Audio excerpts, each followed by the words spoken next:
I watch a lot of African American YouTubers. I'm going to put two in the description.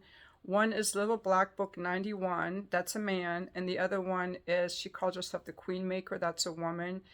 And they're not the only ones. The African American community has been coming after Simone Biles for her choice of husband who disrespects her and is really not that attracted to her. This guy is a guy that has small accomplishments, like no one has ever really heard of him. So they call him Mr. Biles. And I spent a lot of time listening to these people talk about the interview in which Simone Biles and her husband were interviewed by three football players on a show called The Pivot. And he really, when you listen to him talk, gives out his true colors, that he was never attracted to Simone and that he's jealous of her accomplishments. Now, I could see if I were married to someone like Simone, I would be jealous of her accomplishments too, because what happens when they go out, all these fans come up to her and hand him the phone and be like, can you take a picture of us with your wife? And I could see that he would be really jealous, and also that she is so much more accomplished than he is. And he has always, his whole life, tried to be noticed and get an accomplishment, and he has always fallen short. But the way he speaks about his wife, it's very obvious that he was never attracted to her, never in love with her. If you look at the Instagram, his last two girlfriends were white women, and there are a lot of black guys who prefer white women as like a status thing. And you know, I know she's very accomplished, but she's not physically attractive. She's not hot. She's got like this tight gymnast body. And I know there are guys that would love to be with her. Probably she would be better off with a white guy, like a white guy who's into black women. But this guy is not into her at all. And there are a couple comments he made which are very perturbing. Like when he says, oh yeah, she drove 45 minutes to see me, and then we hit it off. You never know when it's going to happen. That's the nicest thing he said about her. He never said, I fell in love with her. I love her eyes. I love her smile. She's so accomplished. He never said one compliment about her in that whole interview. He just said, you never know when it's going to happen. And then he also outed himself when he was talking about how she sent him a picture of herself with like her leg way up in the air. And instead of seeing that she was trying to send him something sexy, he comes back with, ooh, why are you doing that? Like, he's just repulsed by her, and he's using her to come up. He's using her to come up. Now, I am not going to rail against them because they're black or whatever. My point being that you have to be really careful who you select as your partner, because sometimes they're just using you. And she set her sights on him. The only thing this guy has going for him is he's good looking and charming. And charm is a mask. You got to watch out for charm. She was taken in by his looks, and she was taken in by his charm. And so she forgot to think about, is this guy really into me? Does this guy really adore me? Is this guy really attracted to me? Does this guy really respect me? And also, is this a guy who can handle my fame and my fortune? I think that especially when it comes to very successful women, you have to pick a guy who's equally successful, because else they're going to feel diminished and compete and jealous. And that jealousy is going to tear apart that relationship. He was never attracted to her. He was never attracted to her. So she got the guy she wanted, but now she's stuck with him. And the thing that people have to watch out for when you're dating someone is to not get taken in by their looks or their charm or their money. You have to, remember what mom and dad always said, don't judge a book by its cover. Like, how is this person treating me? How is this person showing up in their own life?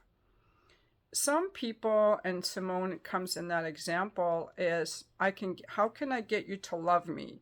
Or she was like, I always get what I want. And so this I can get what I want works really good in the workplace or when you're competing, but it doesn't work in relationships, because you don't want to You want to be with someone ideally who wants to be with you, not someone that you have to coax into marriage, coax into being with you. And there are people who let themselves be talked into a relationship because they figure, why not? And I think this guy figured, why not? She's into me, she can help me, she's got money, I'm broke. He was broke. The guy she married was in the, I don't follow football, he was in the practice squad. Most of the 6 years he's been playing football, he was in the practice squad or he was injured. They kept letting him go because, and I'm not trying to throw shade at him, but he went for a woman that he didn't really want, and he's benefiting from that relationship, but she's not. So I just found it very interesting. I'm going to link these two interviews. One of them is 4 hours long, the podcast, but I listened to all of it. She's really good, how she nails him on every single thing that comes out of his mouth that's obvious, that he doesn't respect his wife, Simone, that he's jealous of her. And I was just thinking, what can we learn from that for ourselves? I feel bad for her, but, she grew up abused, sexually abused, and in foster care, and her whole life she's had to fight to get people to love her. And she's an overachiever because a lot of these people that were never loved as children, they try to get love through their overachievements. I myself would find it exhausting to be in a relationship with someone like that, but that's what he signed up for, and now she's coaching him, teaching him how to play better football. You've got to listen to the interview, taking him to a sports psychiatrist, helping him with his mental health, helping him with his money. She's like, and I don't want to say the man in the relationship, but you got to be with someone who's actually attracted to you. And the most sex you're ever going to have is in the beginning of a relationship. So many times I talk to guys and they're like, we don't really have sex. I'm like, did you ever have a lot of sex? No. The answer is no. When you're selecting a partner, one way that you can tell if that person is attracted to you is they want to have sex with you, and they want to have a lot of sex with you. Now, I'm not talking about the borderline personality people who love bomb you with sex or whatever. You got to watch out for the unstable people as well. But when someone is attracted to you early on in the relationship, they're going to want to have a lot of sex with you. So, and that's when they're going to be on their best behavior. So if they're not pursuing you or interested in you and making time for you, and then also you can't just be sidetracked by how someone looks or how much money they have or what you want to project onto that person. I mean, I have done that in the past myself where I'm like, oh my God, this guy would be great. He's a dad, he's got kids, he's got a job. This guy would be so perfect for me. And then the guy was just a total loser. So it's important to get to know people, what's important to you, how do you spend your time, how do you handle difficulties, what is your financial stability, your emotional stability, how do you handle stress, how do you handle conflict, are you into me, she has gotten a lot of shade from the African American community because this man so disrespected her in that interview. But I am here to say that I blame her for making a very bad choice in a guy and just falling for looks and charm with nothing else that this guy has got going for him, including that he's not attracted to her.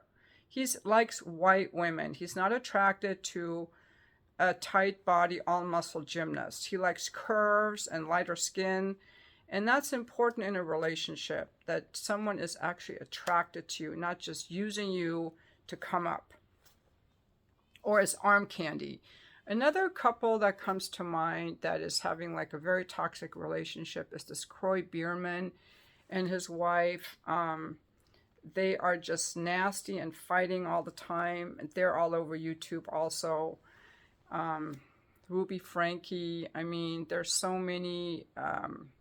But on the plus hand, I know people who get along very well together, but you never hear about them because there's no drama involved, I guess.